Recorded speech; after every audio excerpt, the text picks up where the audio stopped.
would you like to share who you went and saw and what happened? Because this is the best advice I've ever heard anyone be given. This is Katie Gordon, and you're listening to the Wait is Over podcast.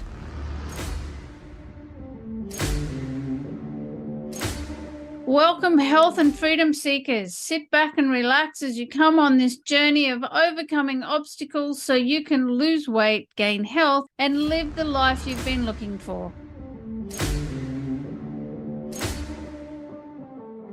Hello, listeners, and welcome to this week's show. I'm your host, Katie Gordon, and the wait is over with Dietless Living 360 degrees. There's no recipes, food regimes, or exercise programs to follow. This is simply about how to take your life back and how to take control, because we all have a voice and we all just want to forget about dieting, focus on living, and lose weight. But to do that, we need to create a new mindset that gets us over the obstacles and challenges, because that's what really impacts on our weight and health and causes habit relapse.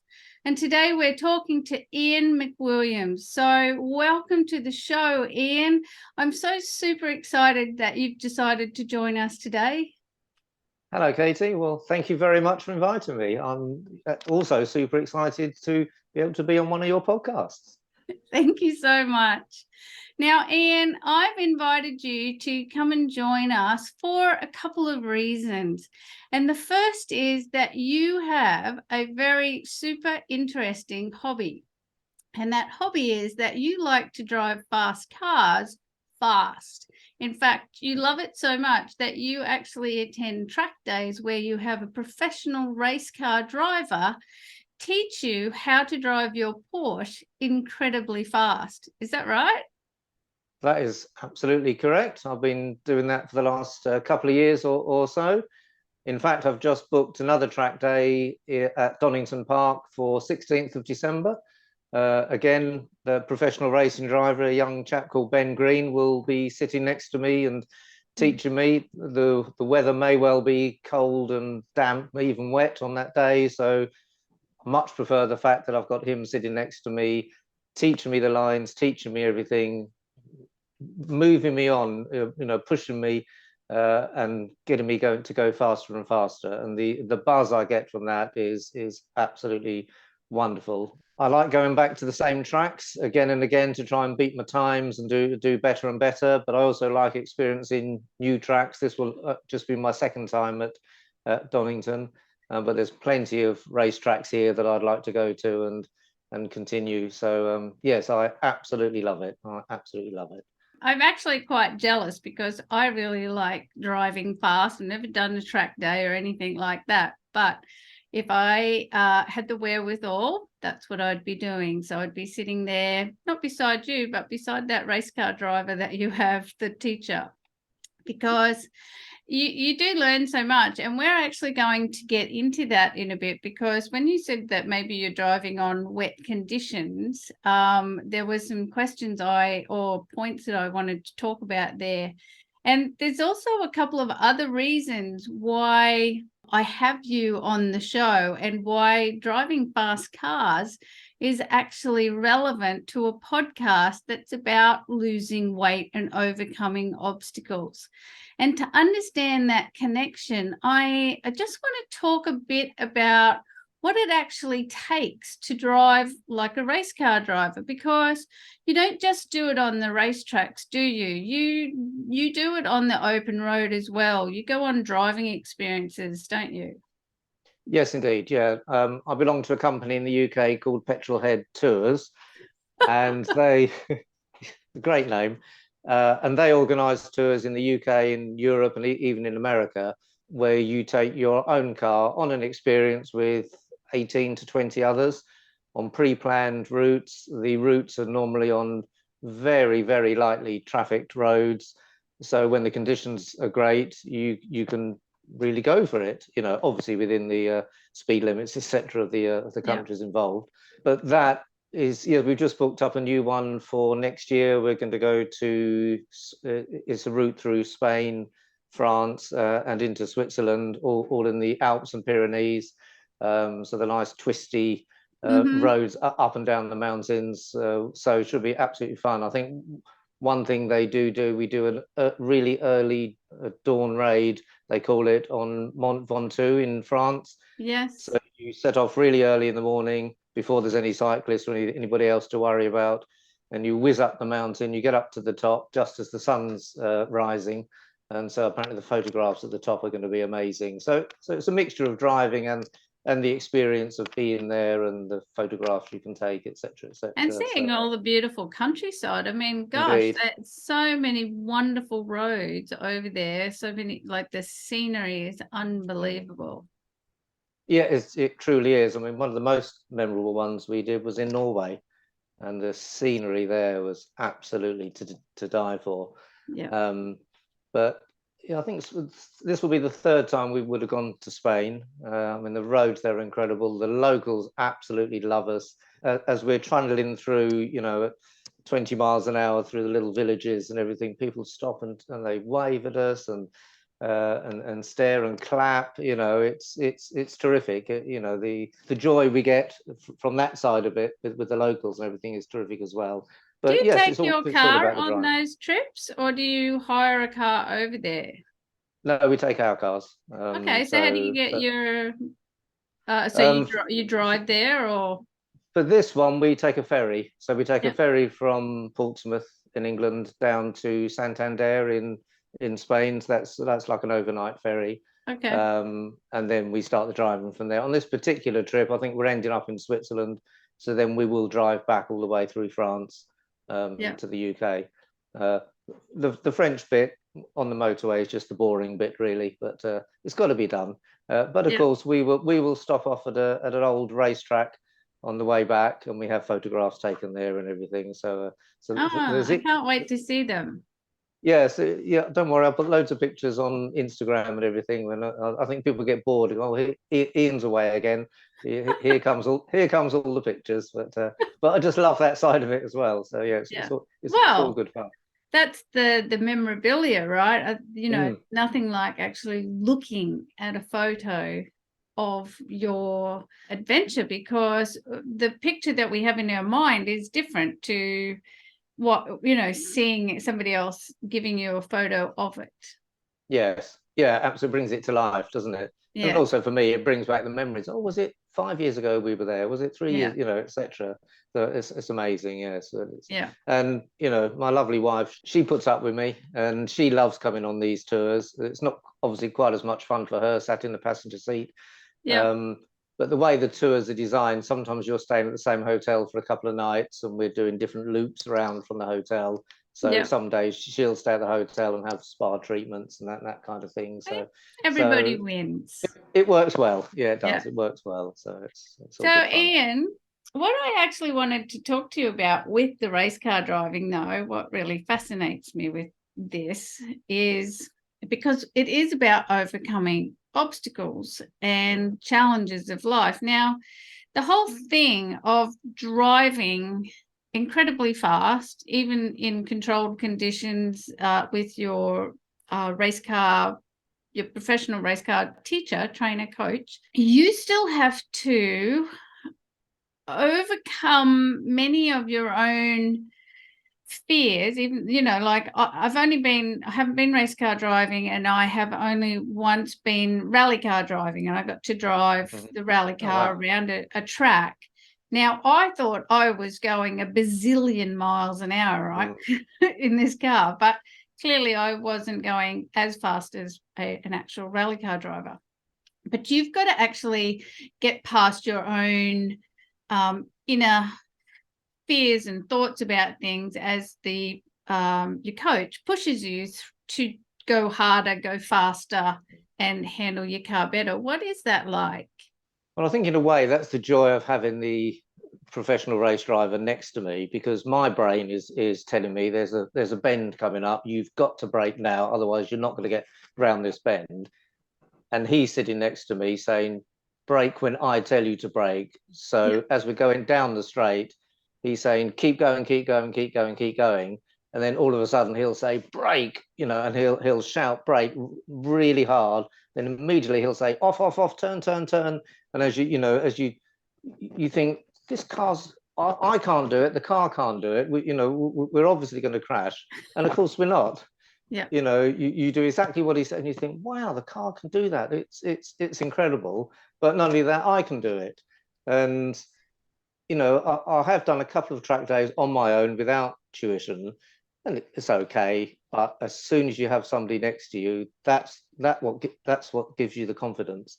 Yeah. And it's just when he says, right, because you look out for markers like on the side of the track, he'll say, right, on this straight, do not brake until there. On the corner, you're aiming for that position there. And when you do it, you think, sometimes it seems counterintuitive. You think, that's far too late. That's not the right place around the corner. But once you do what he says, you think, you just feel the car just working perfectly. And you think, I'm now going a lot faster than I would have done otherwise. Because what he does, he'll teach me in the morning, and then late morning he'll jump in the driver's seat and he'll set a time in the car. Yes. And then we aim to see whether we can begin to close the gap between what I've been doing and whatever. I remember at the last one, I was going round in about 1 minute 28, 29s. 28 would have been my best lap. He jumped in the driver's seat and did a 1 minute 20. Yeah. And he said, yeah, no, that's what this car is capable of. He said, so let's see how close we can get it. And in the afternoon, we got it down to 1:23.8. And he said, to get within 3 or 4 seconds of me is terrific. Awesome. And that just really buoyed me up. I thought, wow, I'm an oldish man. I'm not that far, I mean, to get that gap down is going to be impossible. But, what I did on that day, I was so pleased. And I thought, oh, I can't wait to get back and do it again. So yeah, he gives you the confidence and the skills to do it. So it's all about vision. It really is. Exactly right. See, now this is the thing that I like and what I like to transfer across, right? Because there's an intersection here of overcoming obstacles in our life and the challenges of life, and what you're learning how to do on these track days. Because the thing about when we have, excuse the language, shit times in life, we go into a comfort zone, don't we? We pull back. We stay in our lane. We go in our safe lane. Sometimes we actually park ourselves up and sit on the roadside for a while we try and get our life sorted out, or whatever the trouble is that we're experiencing or going through. And to me, the transferable skill across is that when you do things like you're doing, learning how to push past those thoughts in your head with the ability, like the coaching from your driver, to keep going, stop now, turn, right? These are kind of metaphor ways that we can approach our life. And what I'd like to know from you is, how have you noticed the difference in the way that you deal with different things in your life since doing the race car driving? I think it's given me more confidence, because it would have been only a few years ago that I'll be standing at the edge of a track watching other people going around thinking, oh, I could never do that, it's far too fast, it's a bit dangerous, it's unsafe, who on earth, I just couldn't do it. But once you've done it and you've been given that confidence, I think in other aspects of life, you just think, well, just go for it. What could go wrong? And that really works in my day-to-day life, really. I mean, even in sales, sometimes if you ask for a huge order of somebody, you think, well, they're never going to buy that much, they're never going to need that much, etc., etc. But if you just go for it, what's the worst that can happen? They can say no. And I'm always, I'm always have been a little bit reserved, or don't upset anybody, or to be. But sometimes you just go for it, have that confidence, and it just really works. And definitely through the car driving, I'm more confident now in my general day-to-day life than I ever have been. So it does work, as you say, on not just on the car driving, but on life in general as well. So And it's because with the car driving, having done, like I said, only the one day on the rally driving, but when I learned to ride a motorbike, and there's a few other instances I can sort of point out, but the race car driving is the same, where when you're being taught what to do, you're driving completely differently to how you are in normal traffic and stuff. So instead of, we tend to just look at the nose of our car when we're normally driving, but I'm imagining when you're in the race car there, you're looking ahead so you can pick your marks where you've got corners coming up, and you've got to look where what line you're going to take through the corner, and where you're going to brake, where you're going to accelerate. It's teaching you to have a wider vision of what's happening. And does that also transfer across to how you are dealing or thinking about life? Yes, I think so. I think you're completely right about the race car driving or the track day driving. You're not even just looking at the next bend, you're looking at the one after that. Once you've looked at the one that's coming up, that's sorted in your brain. So then you're looking at, right, I mean, constantly Ben is telling me, keep your vision up. He knows where I'm looking, even though he's not looking at me. He can tell that by the attitude of the car. So and that longer term vision just helps in day-to-day driving, of course, but also, I think in life in general, if you begin to look further ahead, I'm trying to do that with my business. I'm trying to plan a bit further ahead. I'm trying to think, what's going to happen in 6 months, a year's time, rather than just thinking, right, I need sales today, how am I going to get them? That's, I think, often is how we think is short term. But if we look further ahead, that certainly gives us, well, if we have better vision for moving ahead, we can plan better. Because the interesting thing is, and I'm pretty sure with the race car driving, it's the same, because I remember when I learned to ride a motorcycle, I don't ride a motorcycle anymore, but when I learned to ride a motorcycle, when you're looking so far ahead at the corners and not here where your hands are either on the steering wheel or, in my case, on the handlebars, moving around. And like, this field of vision isn't like it's not in vision. Your brain's doing that because it has an imaginary line of your, like, how much space you're taking up, where you're at. And so it's that old saying, where focus goes, that's where your body goes. I always remember the old adage of, my dad taught me this, I think, when if like you were saying, Katie, if you're in a car and it's skidding out of control and you're looking at a tree, like your car's skidding towards a tree, if you're looking at the tree, you will hit the tree. You have to make your head look where you want to go, and then your hands will magically go that way, and that's the whole thing of life and overcoming challenges and obstacles. And that's really what's happening when you're doing the race driving, isn't it? Like driving fast, it's you're looking ahead, but your hands and your body are not, like, you're not looking here, you're looking there, and everything is following, isn't it? Yes, you've already sorted out the immediate part of the track, so you're looking further ahead, and then you're telling your brain what it needs to do, further on. And then, as you say, your hands, and your feet and everything just follow. And one thing I find when I'm driving home from a track day, I'm on the motorway with lots of cars and trucks and everything all around me, and I think, this is so easy. First of all, it feels really slow, but then I'm looking, I'm thinking, I know what that truck that's a quarter of a mile away, I know what he's going to do next. He's going off at the next junction, or that car's not paying attention, they're going to need to brake in a minute. I mean, you do that on day-to-day driving anyway, but it's really I'm much more alert, and all the senses are so much more heightened after I've done a track day.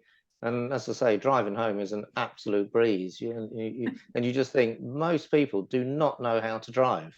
But as long as you're aware of that, you can keep yourself out of danger. So yes. I think Yeah. everybody should do track days, really. It would improve their driving skills so Mm, much.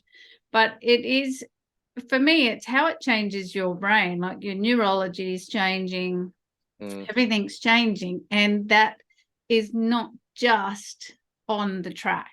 Like that is yes. memories and perceptions and ways of thinking and feeling about life. And like you said, the extra confidence that it's given you simply because you've pushed yourself beyond your comfort zone many, many times. You Mm. love it and enjoy it, but you still get pushed beyond your comfort zone, don't you? I do indeed, and I'm not the kind of person that generally would push myself past my comfort zone. I mean, for example, the thought of doing a bungee jump, absolutely no chance ever. And I've got I'm with friends, you oh, on it's the that. best, it's the best thing ever. Ian, try it, you'll love it. Or jumping out of an aeroplane or something like that. Everybody that's done it, it's the most amazing thing they've ever done. And I look and think, oh no, that's not for me. Yeah. So even for me, this track day driving, well, even now when I'm trundling down the bits, waiting to join the track, the nerves are there. Yeah. But once you're on and you do a couple of laps and you think, oh, I absolutely love this. And Yeah. I think the last track day I did, when I finished and I shook Ben's hand and thanked him and everything, I said, I think this is one of the best days of my life. And that just sort of, from sort of standing at the edge of the track thinking I could never do that to Yes. saying this is one of the best days of my life, just shows what can happen when you push yourself. So it's a good lesson for me and good lesson for others as well, I presume. So. And, I see now I'm going to take us to a new place in our conversation because I want to go back a bit to before you actually did the race car, like the track days, because you've actually done more miles than the average human being as a business to business jewelry sales professional. And you've done that most of your working life, haven't you? I have indeed, yes. I've been on the road selling. So I visit shops on behalf of manufacturers, and I hopefully sell to them. Yep. So I've been doing that for over 30 years in the trade. And yes, my mileage can be anywhere from 20 to 40,000 miles a year. So yes, a lot of mileage. A lot of that's motorway, boring stuff. But yes, a lot of driving. So driving really has been part of my job for most of my life, to be fair. But one day something new happened, didn't it? And you had what? Well, you tell me what happened. I started developing panic attacks as I was driving, which, as I've just said, in my job would not have been the ideal thing to happen. And it happened on certain roads. There were particular roads near me. I knew as soon as I go on this road, the brain would trigger. I'd get this panic attack. I mean, I didn't even know it was a panic attack. I didn't know what it was at first. All I knew was that my heart was absolutely racing. And all I wanted to do was get off at the next junction. And as soon as you got off, you think, oh, I don't like this, don't like this. And as soon as you got off at the next junction, your heart would start calming down. You think, oh, that feels better. So then I'd take the little country roads to get to where I wanted to go. And, it started off with one or two roads, and then it was most days I was out. And I was just Yeah. thinking, this is terrible. So in the end, I had to seek help. I really did, because I thought that I mean, it got to the stage that wasn't even only with driving. Mostly it was driving. But I remember one day I just left the house to walk down the road to get a newspaper. And as I'm walking down to the shop, I'm thinking, I don't think I can make it. I've got to go back home. I feel safe at home. I don't feel right Wow. out here. So that I thought, well, for car driving, at least I can go on different roads. But I thought, if I can't even leave my house, that really was a huge wake up. And I think, right, I need help. So I sought help. Now, it's what happened when you sought help that I just love, right? Because, and you know that because we've talked about Yeah. this. So, would you like to share who you went and saw and what happened? Because this is the best advice I've ever heard anyone be given. Yeah, good. Well, I went to see a psychologist, and I was lucky that within a few weeks or a couple of weeks, I was able to have the appointments, and I saw them on a number of occasions. And there were some points that really came out to me that they said. The first thing they said is that nobody in the world has ever died of a panic attack.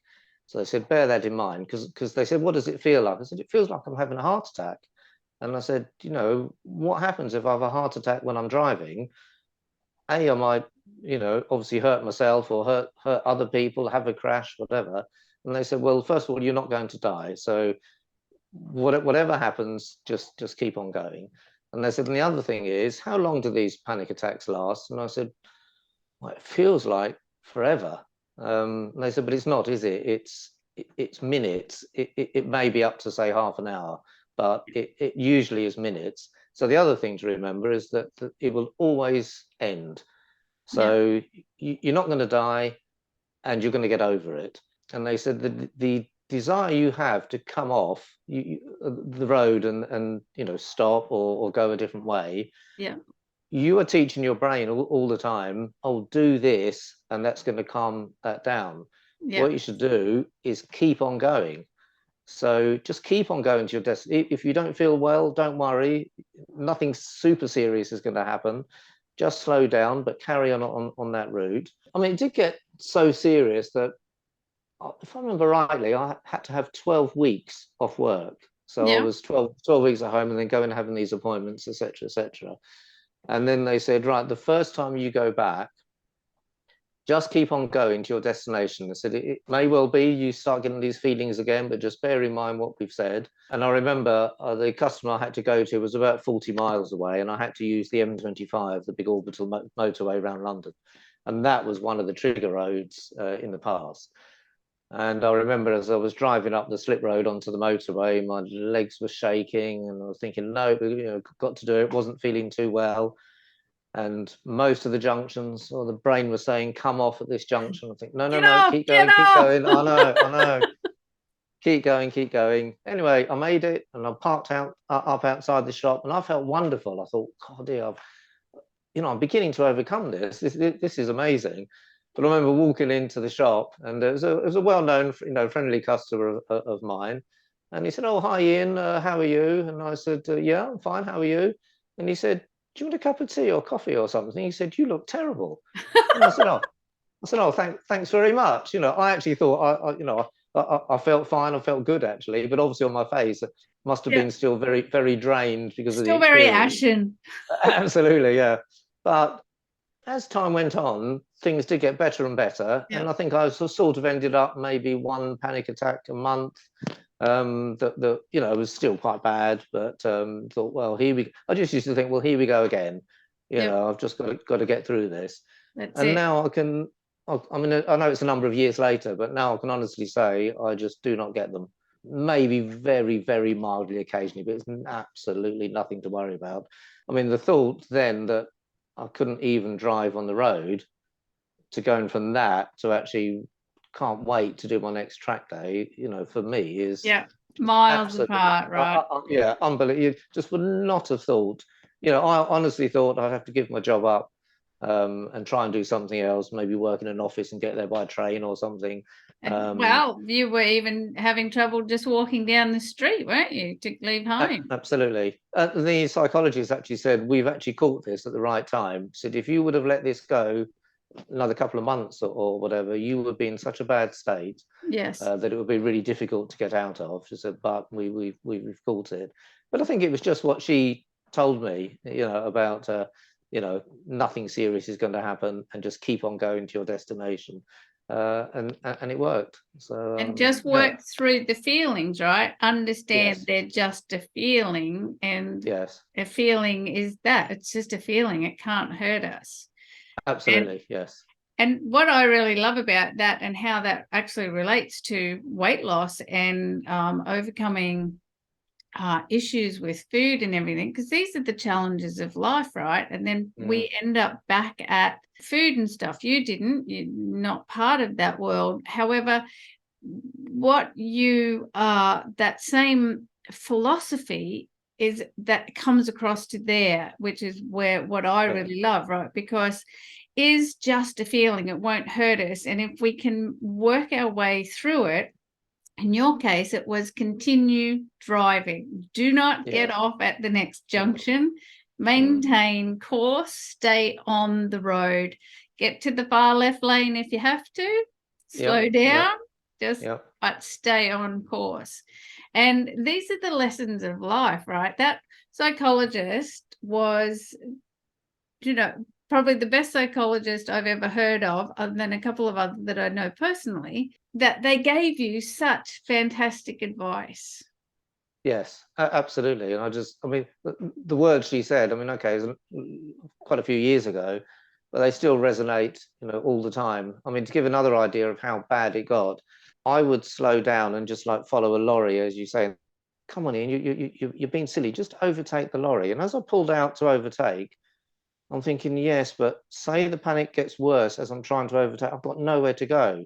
So at least here I can get onto the hard shoulder or do anything. So I wouldn't even be able to overtake. So to go from not being able to overtake a slow lorry on a motorway to trying to overtake other people on a track is it's quite a contrast, isn't it? So it is, and it just shows what is achievable with A, the right advice, and B, the willingness to follow the advice. Like you could have just said, screw that. That's too scary. I can't do it. I need someone to come and hold my hand or whatever.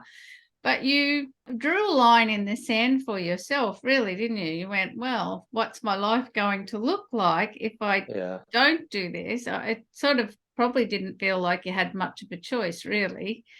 Well, not really, because I love my job very much. I love going to see customers. I love all that interaction, whatever. And I could never imagine myself working in an office or from home full time or whatever. So I think that also was a motivation. So come on in, you if you can overcome it, you've got to overcome it, and it worked. But it sort of also helped me appreciate people that have difficulties mentally or whatever, or with anything, as you say, with weight loss or whatever. Maybe I used to be of the view that, oh, just pull yourself together, it's all in the mind, just get over it. And you think, no, it's a lot deeper than that. And often you do need professional help to get through things, but that you can get through things as well. So, take the advice and put it to good use. Yeah, well, you've got to lead yourself, right? That was what I got from what you're saying, You've got to lead yourself. You're the only one that could have done that. You could have had all the best advice in the whole world and the best professionals and everybody. You could have had people standing there cheering you on at the side. You could have had your sitting in the car beside you, but you still are the one who has to overcome how you feel, with the heart pounding, the sweats, the whatever it is that we have. It is at the end of the day how we coach ourselves through a situation, be it a big situation like a panic attack, a small situation of, I don't know, just cranky with the traffic or anything at all, to driving on a race car day and, keep going, stop, absolutely. break, and taking advice. You still have to work through you. And I absolutely applaud you for everything that you've done, because don't take this as an insult. This is actually my best compliment for people. You're an ordinary person who does extraordinary things.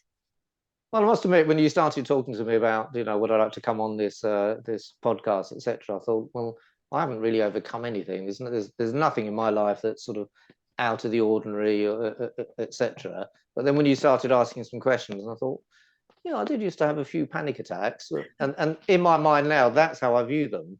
It just, so I remember those, but at the time, it was totally life-consuming and was very worrying, because I thought, oh, I might lose my job. The company I was working for at the time were brilliant. They just said, look, take the time off you need, get the help you need, and let's help you through it, which they did. So a big shout out to them. Because 12 weeks off work is a lot, right? That's a big deal. That is like, well, I had a bit of there was stuff going on, but look at you now. I used to just have a few panic attacks.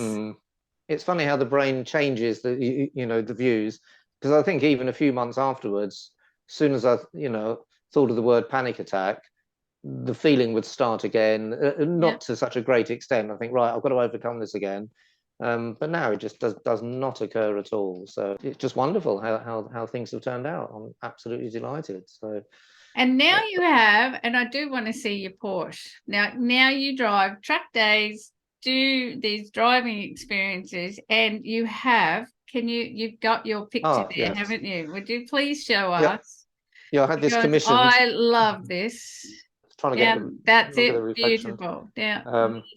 So that actually was commissioned. That actually is my exact car. They've even got, I think here, there's a little Petrolhead Tours sticker, which I have on the side window of the car. That's even been reproduced here Oh, on wow. this.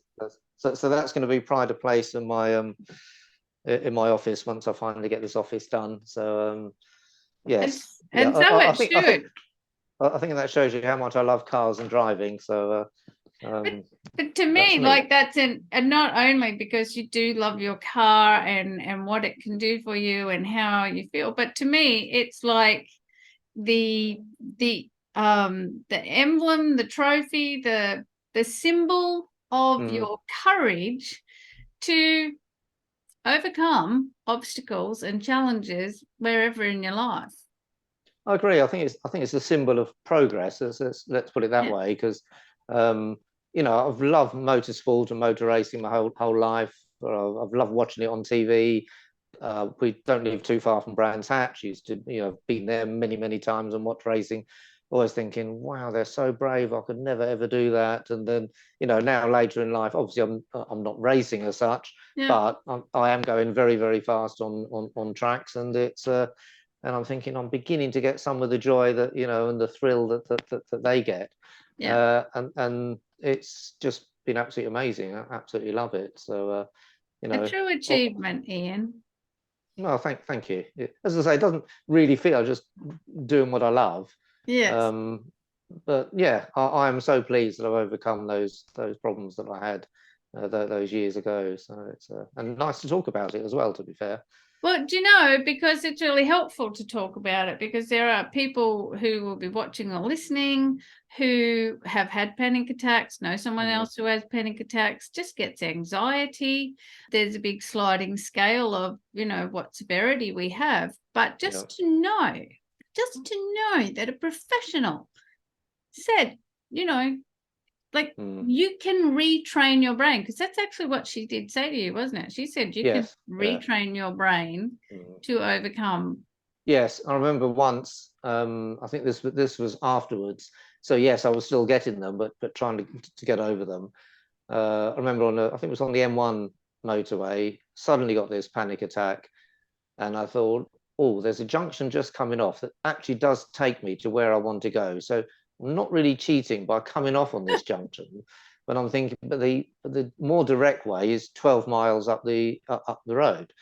And I'm thinking, no, Ian, come on, do the 12 miles, continue up the M1. And I kept looking on the sort of mileometer thing on the car. And I was looking at it going 0.1 of a mile. Oh, yeah, a little bit. I thought, don't keep looking at it because it just seems forever. And I remember driving thinking, yes, it's I must be halfway now. And I'd look and think, oh, 2 miles. I've still got 10 miles to go. And now that stretch of 12 miles means nothing Yes. as I'm driving it. But it does remind me, I think, oh, do you remember that day when you had to be on that inside lane and you were really worried, etc. But yeah, it's just great that I've overcome it, because as I Yeah. say, that would have been game over. So I'd just say to everybody else, if you seek help, because also I'm my wife will tell you when something's wrong, I don't want to go and see a doctor or anything. I'm maybe typical man, I don't know. But at the time I thought, no, you do need help, and Yeah. I sorted, got it, and it worked. So yeah, I'll also say definitely get advice. Yeah. Um, Yeah. Always get advice, right? mm, And trust yourself though that you can overcome things. That's actually the truth of most things in life. We can overcome ourselves if yeah. we just get going, have the confidence, like that woman gave you the confidence to Yeah. overcome it by saying it's not going to kill you. Feels Mm, awful. mm. Absolutely. Yes. but it won't kill you, because you were worried, oh, I'm probably gonna, my heart's probably gonna explode or whatever.